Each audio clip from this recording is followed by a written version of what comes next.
Bonjour à tous chers mortels, c'est Dragman, on se retrouve avec les sorties du 11 au 13 du mois de mai. Donc on rattrape encore un tout petit peu et on aura rattrapé le mois de juin et je serai très content d'avoir tout rattrapé. Alors semaine un peu plus courte, donc la vidéo sera un peu moins longue, Badascope et Dolphin. Alors en même temps j'accélère un peu pour vraiment rattraper un petit peu toutes les semaines. On y est bientôt. Badascope et Dolphin volume 3, une série qui est très cool, que j'ai lu déjà le troisième tome, ça se suit toujours très bien, moi j'apprécie beaucoup. Carte 14 Clear Carte Arc volume 11, il faut que je rattrape la série. J'ai beaucoup aimé les Sakura chasseuse de cartes et j'avais commencé le nouvel arc Clear Arc. Et j'ai pas encore tout lu, je crois que je suis au 5ème tome, il faut que je rachète le reste. Hero Skill, achat en ligne, volume 7, super bonne série que je vous conseille énormément, c'est toujours aussi bien. Hitman, les coulisses du manga, volume 11, ça j'ai pas lu. Initial D, volume 45, c'est pareil, la série continue toujours, ça me fait halluciner.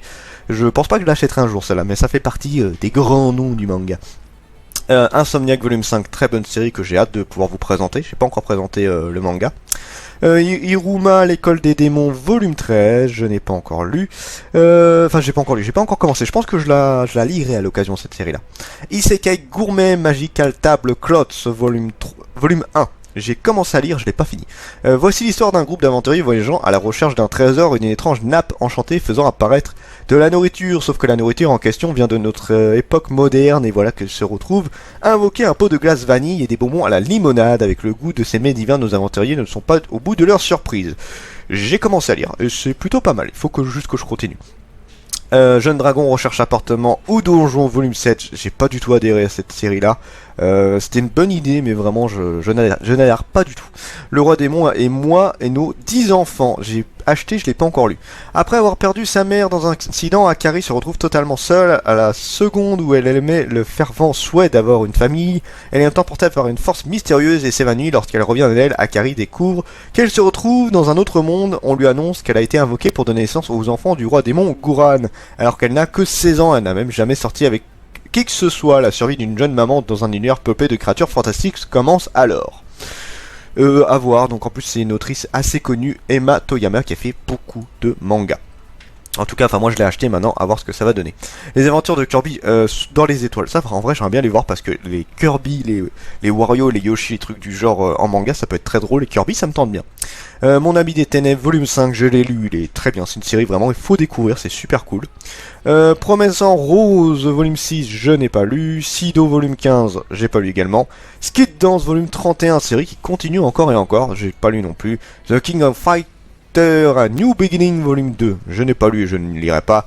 Trinity 7 volume 24, il faut que je rattrape la série. Par contre, 9,29€ le tome, ça fait cher. Ça devient de plus en plus cher les mangas, ça il faut vraiment qu'ils se calment. Je sais, il y a la pénurie de papier tout ça, mais là il faut vraiment se calmer. Trinity 7 volume 1 à 3, donc coffret truc de découverte, ça c'est bien. 3 Yakuza pour un otaku volume 5, j'ai pas lu. J'ai pas lu du tout la série. Yakuza Réincarnation volume 4, je l'ai lu. C'est une série qui évolue bien parce que c'est vrai que j'étais pas trop tenté au début. Là, ça évolue plutôt bien. Amonchu volume 17, pas lu la série, mais j'aimerais bien la lire un jour. Arsène Lupin volume 1 et une réédition de la série en 1899 à bord du La Province, une transatlantique reliant la France aux États-Unis. Une inquiétante dépêche est transmise par télégraphe. Arsène Lupin à votre bord, première classe. Lupin est un de ces héros éternels du calibre de Holmes. Ce tome contient les 4 premières nouvelles publiées à son sujet et adaptées en manga. L'arrestation d'Arsène Lupin, Arsène Lupin en prison, l'évasion d'Arsène Lupin et le mystérieux voyageur. Voici les débuts de la légende du virtuose du déguisement et de l'un de ses sables gentleman cambrioleur. Pourquoi pas, à l'occasion, ça peut être pas mal.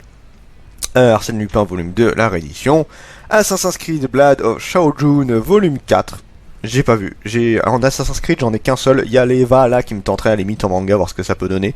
Mais sinon, c'est tout. Byron the Riot, volume 2, je n'ai pas vu, je pense pas que je lirai. Dragon Quest, les héritiers de l'emblème, volume 21, j'ai pas vu non plus.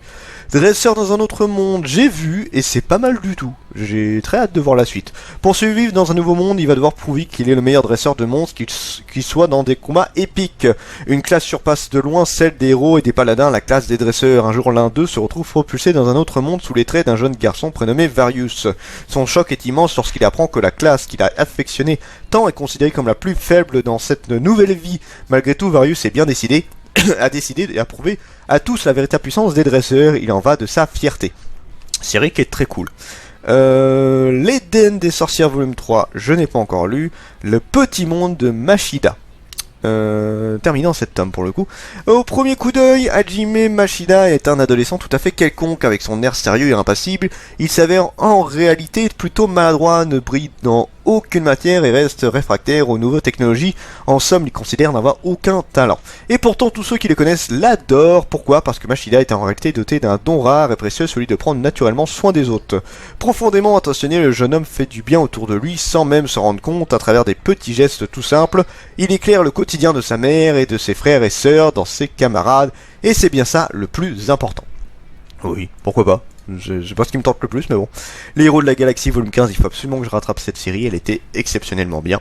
Masked Ship volume 2, je n'ai pas vu. Noble New World Adventure volume 7, je l'ai lu, c'est toujours une super bonne série que je vous conseille énormément. Oshinoko volume 3, pareil, très bonne série, et on a l'animé qui vient d'être annoncé il y a pas longtemps, donc grosse surprise là-dessus, je le regarderai, ça y a pas photo. Hop, voilà, excusez-moi.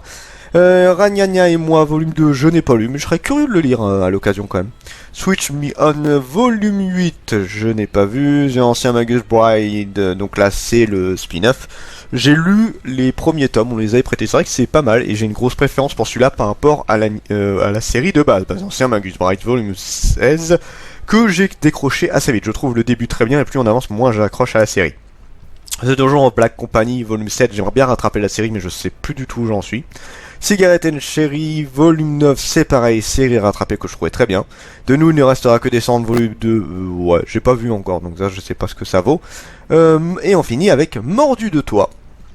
Mordu de toi, c'est terrible, Ryu ne s'intéresse à rien, ni à personne. De ce fait, il a une mauvaise réputation au lycée. La seule personne avec laquelle il se sent vraiment à l'aise est son ami d'enfance et meilleur ami, Akira. À l'exact opposé, Akira est une jeune fille joviale, toujours prête à rendre service, au contact facile et qui est curieuse de tout. Un jour, alors qu'Akari assiste à la rupture de Ryu avec sa petite amie, elle est frappée par la réaction très sèche du jeune homme, très intriguée par le tempérament de glace de Ryu. Akari se met en tête de percer la carapace du jeune homme pour lui faire découvrir sa vraie richesse et qui se rend compte de la beauté des relations humaines, un vaste projet qui va être compliqué à mon avis. Donc voilà, c'est tout pour cette semaine et on va bientôt tout rattraper. C'était Dragmar et je vous dis à la prochaine, chers mortels.